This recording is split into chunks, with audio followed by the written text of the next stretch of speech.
So welcome students. आज हम करने वाले हैं system of homogeneous linear equation. ठीक है, इतने टाइम तक अभी तक हम पिछले लेक्चर्स में क्या कर रहे थे, वो नॉन होमोजीनियस इक्वेशंस और सिस्टम्स को हम सॉल्व कर रहे थे, पर अब हम करेंगे होमोजीनियस। और इन दोनों में कोई बहुत बड़ा डिफरेंस नहीं है, बहुत छोटा डिफरेंस है। इसमें हम क्या करते हैं, ट्रिवियल सॉल्यूशंस निकालते हैं, नॉन ट्रिवियल सॉल्यूशन। ठीक है, ये दो पॉसिबिलिटीज होती हैं और दोनों केस होते हैं। ठीक है, बहुत सिंपल है ये भी। तो चलिए इसको देखते हैं, पहले चेक करते हैं। ये तो क्वेश्चन है। ठीक है, पहले मैं कंडीशन बता देता हूँ कि ये होता क्या है। ठीक है, लास्ट टाइम हम क्या कर रहे थे, हम ए एक्स इक्वल्स टू बी की फॉर्म में लिखते थे। ठीक है, यहाँ पे भी हम यही करते हैं। बस ये डिफरेंस क्या है कि जो राइट हैंड साइड है हमारा, यानी कि बी मैट्रिक्स, वो पूरी जीरो है। बस यही डिफरेंस है। ठीक है, तो अगर जस्ट सपोज मैं ऑगमेंटेड मैट्रिक्स बनाता हूँ, सी इक्वल्स टू ए और मेरी बी मैट्रिक्स कंबाइन है। ठीक है, तो ऑगमेंटेड मैट्रिक्स मेरी क्या हो जाएगी, बी तो जीरो है, तो सी इक्वल्स टू हम ए बोल सकते हैं सीधे सीधे, है ना।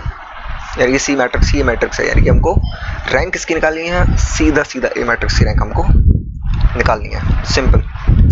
आइए रूल्स चेक कर लेते हैं। रूल्स में क्या है हमारे पास, यहाँ पे देखिए मैंने बोला था we find the rank of matrix है, और कंडीशन ये है कि अगर कंडीशन है कि अगर मैट्रिक्स ए इक्वल्स टू है नंबर ऑफ अननोन्स के, तो वो ट्रिवियल सॉल्यूशन है और यूनिक सॉल्यूशन आएगा, है ना। यानी कि नंबर ऑफ अननोन्स हैं तो ट्रिवियल सॉल्यूशन आएगा, बराबर है, नहीं तो इनफाइनाइट नॉन ट्रिवियल सॉल्यूशन आएगा। ठीक है, बहुत बड़ी कोई नई चीज़ नहीं है।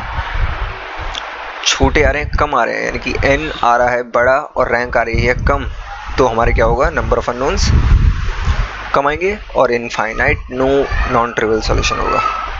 Infinite number of non trivial solutions होंगे। ठीक है, चलिए हम इस क्वेश्चन को देख लेते हैं जल्दी से, जो हमने ऊपर लिखा था। अगेन मैं ए एक्स इक्वल्स टू बी की फॉर्म में लिख लूँगा। तो ये हमारा डायगोनल है मैट्रिक्स का, इसके नीचे के एलिमेंट्स में पहले जीरो करूँगा, ये 1 है ऑलरेडी। ठीक है, इसको x1 x2 x3 number of unknowns हमारे 3 है ना, तो हम उसको यहाँ पे लिख लेते हैं। Number of unknowns equals to, यहाँ पे इक्वल्स टू में 0 0 0 जो भी है लिख सकते हैं। b का कोई वो नहीं बनता यहाँ पे, मतलब। तो जल्दी से ट्रांसफॉर्म करते हैं चीज़ों को। 1 है, 2 है, 3 है, 1 है। सिंपल है, मेरे पास यहाँ ऑलरेडी 1 है। मैं क्या कर सकता हूँ, 2 से मल्टीप्लाई करके माइनस कर देता हूँ, यहाँ 3 से मल्टीप्लाई करके माइनस करता हूँ, या सीधा सीधा माइनस करता हूँ, तो 0 हो जाएगा, है ना। बहुत सिंपल है, खुद देख लीजिएगा आप लोग। अगेन एल ऑर्डर में चलेंगे, लेकिन यहाँ पे क्या है, मेरे पास डायगोनल है एक, और डायगोनल के नीचे वैसे तो बहुत हमारे पास सिमेट्रिक वो रहता है फॉर्म मैट्रिक्स का, लेकिन यहाँ पे सिमेट्रिक नहीं है। यहाँ पे डायगोनल से थोड़ा सा नॉन सिमेट्रिक हो जाता है और नीचे 2 एलिमेंट और आ जाते हैं, तो अब हमको इन दोनों को नीचे करना है ना। डायगोनल के नीचे के एलिमेंट्स आपको जीरो करना है, सिंपल, बहुत सिंपल। ठीक है, तो मेरे को इन दोनों को जीरो करना है। कैसे कर सकता हूँ, यहाँ पे 14 -14 है, यहाँ पे 14 है, यहाँ 7 है, 2 से मल्टीप्लाई करके दोनों को प्लस माइनस कर देते हैं। ऊपर वाले से क्या करना पड़ेगा, माइनस, तभी तो माइनस होगा, जीरो आएगा। नीचे वाले से क्या करना, प्लस, ख़त्म। तो यहाँ पे भी हमारा जीरो आ गया, और डायगोनल के नीचे के सारे एलिमेंट जीरो हो गए, बट साथ के साथ मेरे ये एलिमेंट्स भी जीरो हो गए। ठीक है, इसके आगे मेरे को कोई ट्रांसफॉर्मेशन परफॉर्म नहीं करना, मेरे को सीधे रैंक चेक करनी है। रैंक क्या आ रही है, नंबर ऑफ नॉन जीरो कितने हैं, 2। अब यहाँ है कि मसले, ठीक है, देखिए मेरे जो नंबर ऑफ अननोन्स थे वो तो कितने थे, 3 थे ना, x1 x2 x3, लेकिन मेरी रैंक आ रही है 2। इसका मतलब क्या है, हैंस नो ट्रिवियल सॉल्यूशन, यानी कि इनफाइनाइट सॉल्यूशन आएंगे।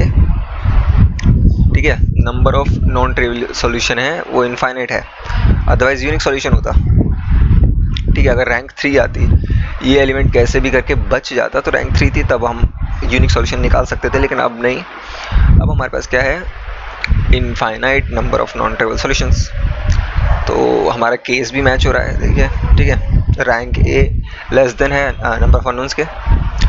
अब फर्दर मैं क्या करूँगा, अब मैं इसको फर्दर सॉल्व करूँगा। सिंपल है, बहुत सिंपल है, इसको जल्दी जल्दी फिनिश कर लेते हैं हम लोग।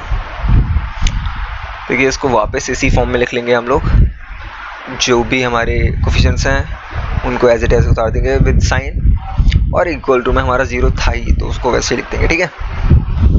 अगेन मेरे पास दूसरी रो है, मैं यहाँ लिख देता हूँ -7x2 माइनस, है ना, यहाँ से शुरू करेंगे ना, x2 x1 तो 0 हो गया हमारा इस वाली रो का, -x3 और इसको 0।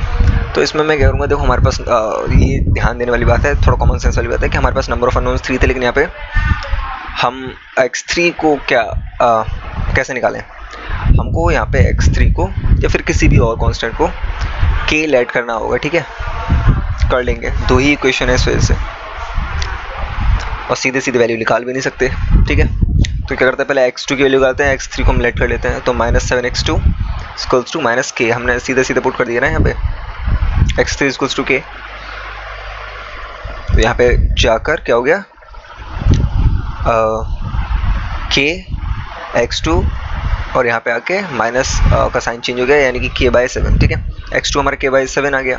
अब क्या करना है हमको, x2 तो हमने निकाल लिया, x3 हमको पता है k है, x2 है हमारा -k/7। अब रह रहा है x1 यहाँ पे है, x1 को निकालने के लिए सिंपल है, x1 इधर कर देते हैं, बाद बाकी सबको राइट हैंड साइड पे ले जाते हैं और वैल्यूज पुट कर देते हैं।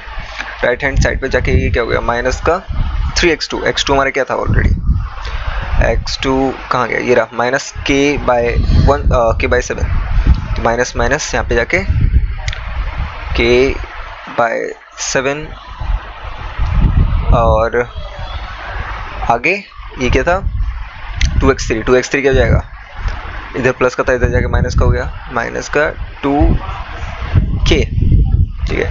तो ये हमारा सॉल्यूशन आ गया, आप इसको फर्दर सॉल्व कर लीजिए, कोई दिक्कत नहीं है।